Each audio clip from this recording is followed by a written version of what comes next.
이은선의 영화관,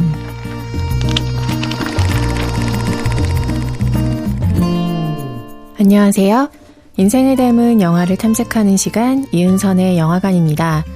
이번 주는 벤 스틸러 감독이 연출한 월터의 상상은 현실이 된다와 함께합니다.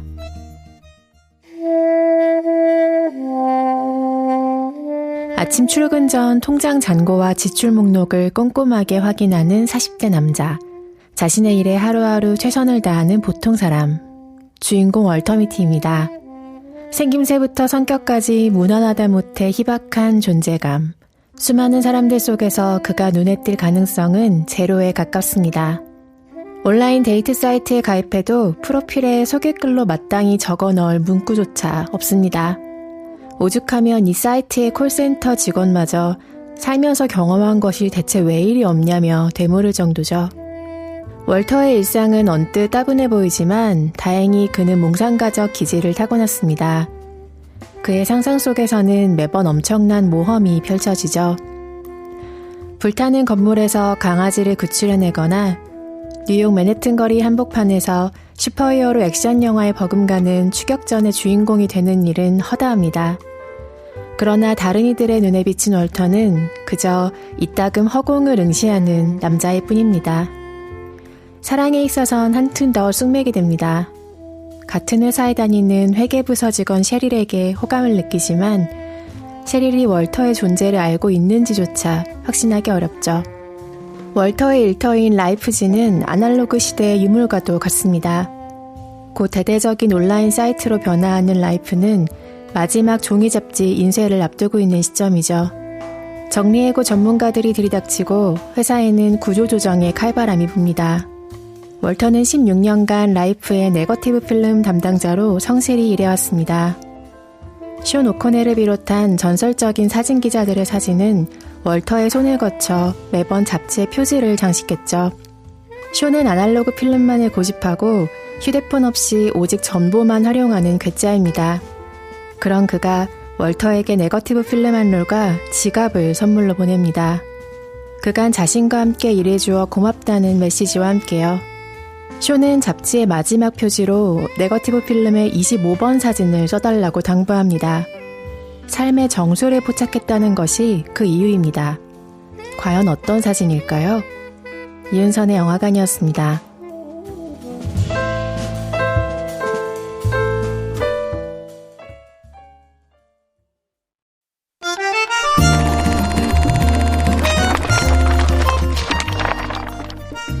이은선의 영화관,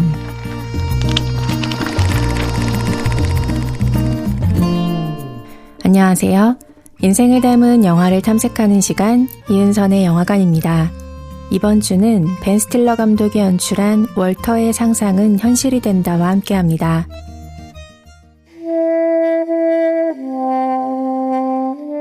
문제가 생겼습니다.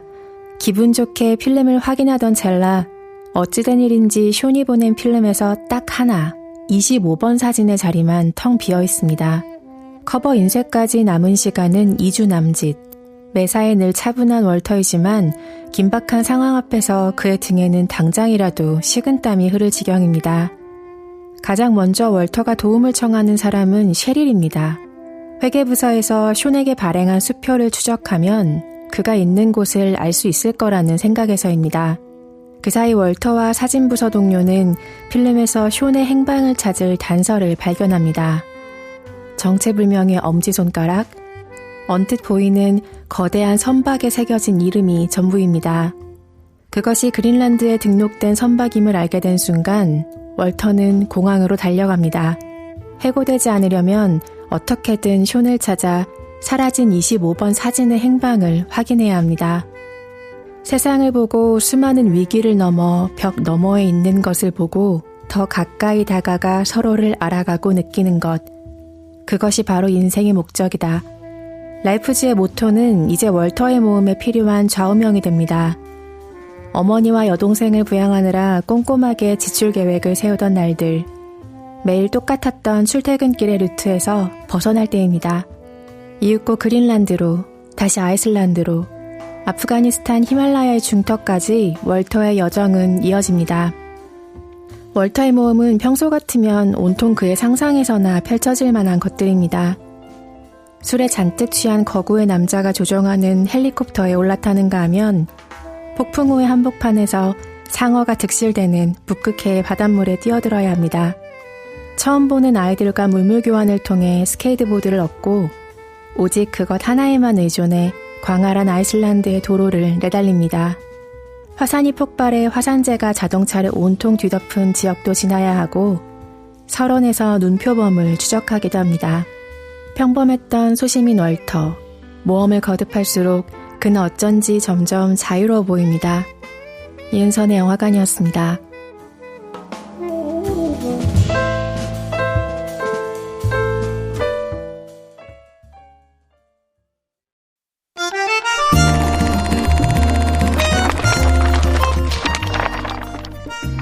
이은선의 영화관.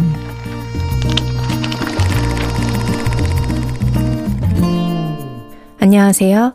인생을 닮은 영화를 탐색하는 시간 이은선의 영화관입니다.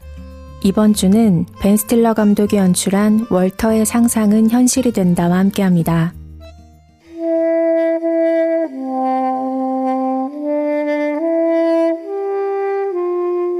전 세계 사람들이 사랑했던 포토저널리즘의 대표 잡지 라이프는 2차 세계대전의 종식을 상징하는 기념비적인 사진인 수병에 팔에 안긴 간호사 등의 전설을 여럿 남긴 주간지죠. 그랬던 이 잡지는 밀레니엄 시대의 도래와 함께 지난 2000년 폐간됐습니다. 2004년 미국 70여 개 일간지의 부록으로 잠시 부활했지만 그나마도 오래가지 못했죠. TV의 시대가 본격적으로 도래하기 전부터 각 가정의 표지로 전달된 라이프지의 사진 한 장은 그 어떤 말보다 더 강렬하게 사람들의 마음을 움직였습니다. 거기엔 인류사의 전환점이, 잊지 말아야 할 비극이, 아름다운 세계의 풍경이 있었습니다. 디지털로의 전환과 더불어 역사 속으로 완전히 사라지는 시점을 앞둔 종이잡지 회사가 월터의 일터라는 점은 의미심장합니다. 라이프지의 모토처럼 사람들에게 세상을 보여주고 서로 더 가까이 알아가도록 하기 위해 월터와 같은 수많은 사람들의 보이지 않는 헌신이 매주 지면에 녹아들었을 겁니다. 누군가의 모험을 위해 또 다른 누군가들이 보낸 응원과 격려가 그 안에 있었습니다. 새로 생겨나는 것들의 속도만큼이나 빠르게 많은 것들이 사라지는 시대. 월터는 그럼에도 우리가 지키고 싶은 그 무언가를 이야기하기 위해 모험에 뛰어든 사람입니다. 원작은 제임스 서버의 1939년 소설입니다. 다만 공상을 즐기는 주인공이라는 점을 제외하면 영화는 사실상 완전히 다른 이야기죠. 모험의 과정에서 월터는 그간 스스로를 한계 짓고 가두었던 벽이 그 무엇도 아닌 자기 자신임을 깨닫습니다. 그는 상상으로 꿈만 꿀 것이 아니라 그것을 현실로 만들 수 있는 내면의 힘을 처음으로 들여다봅니다. 각본가 스티브 콘레드의 손끝에서 새롭게 탄생한 월터 미티의 이야기는 평범한 사람의 작은 승리를 지향한다는 점에서 온기가 물씬합니다. 이은선의 영화관이었습니다.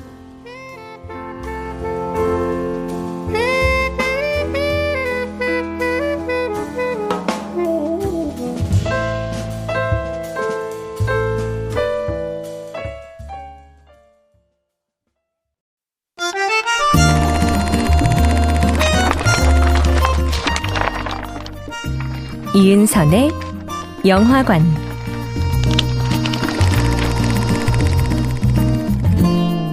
안녕하세요. 인생을 닮은 영화를 탐색하는 시간 이은선의 영화관입니다. 이번 주는 벤 스틸러 감독이 연출한 월터의 상상은 현실이 된다와 함께합니다.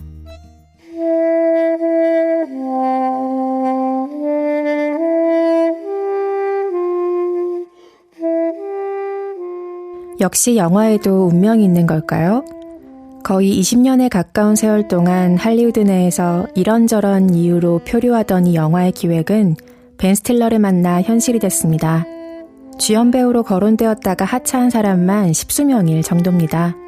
주인공 월터 미티를 연기했을 뿐 아니라 이 영화의 연출까지 겸한 미국의 배우 벤 스틸러는 미트페어 런치, 박물관이 살아있다 시리즈 등에서 보여준 능청스러운 코미디 배우의 얼굴을 지우고 덤덤한 표정 뒤에 부지런히 꿈을 꾸는 몽상가의 여정을 따스하게 그려냅니다. 완전히 새로운 존재가 되는 불가능성보다는 더 나은 모습의 자신이라는 가능성을 꿈꾸는 사람의 이야기는 많은 이들에게 깊은 공감을 일으키죠. 월터와 여행이 멋진 것은 단순히 그가 모험하는 지역들의 풍광이 근사하기 때문만은 아닙니다. 미디어에서 얻는 시청각 정보들이 나의 고유한 경험이라는 착각이 차곡차곡 쌓이는 시대에 월터는 실제로 세상 밖으로 나아가 몸으로 부딪히며 자기 자신에 대해 알아가는 사람입니다. 낯선 사람의 도움과 선의에 의존해야 하는 순간도 있고 전화를 통해서만 연락했던 온라인 데이트 사이트의 직원과의 대면을 통해 위기에서 탈출해야 하는 웃지 못할 해프닝도 일어납니다. 가족을 위해 내가 꼭 지켜야만 한다고 생각했던 무언가보다 중요했던 건 실상 나의 평안을 빌던 가족들의 마음이라는 것을 깨닫게 되는 순간도 있습니다. 결국 다 포기하려고 했던 때에 아주 의외의 곳에서 실마리를 발견하는 행운도 얻습니다. 이 모든 것은 월터가 두 발로 문을 박차고 걸어 나갔기에 가능했습니다.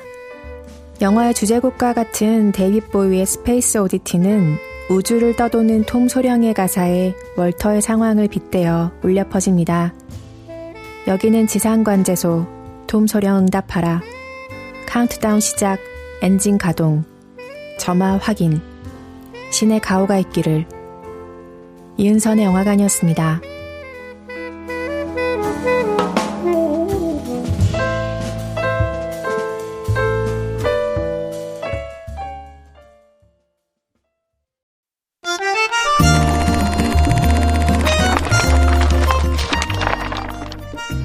이은선의 영화관.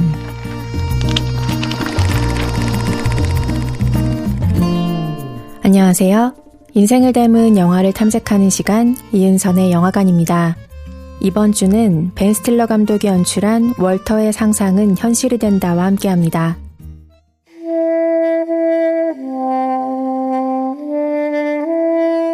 다시 이 여정의 빈칸으로 되돌아가 봅니다. 월터의 모험이 제 아무리 근사했다 해도 이것이 무언가를 찾기 위한 여정이었다는 사실이 달라지진 않습니다. 숀이 삶의 정수를 포착했다던 25번 사진의 행방은 과연 어떻게 된 걸까요? 우여곡절 끝에 월터는 마침내 25번 사진을 손에 넣습니다.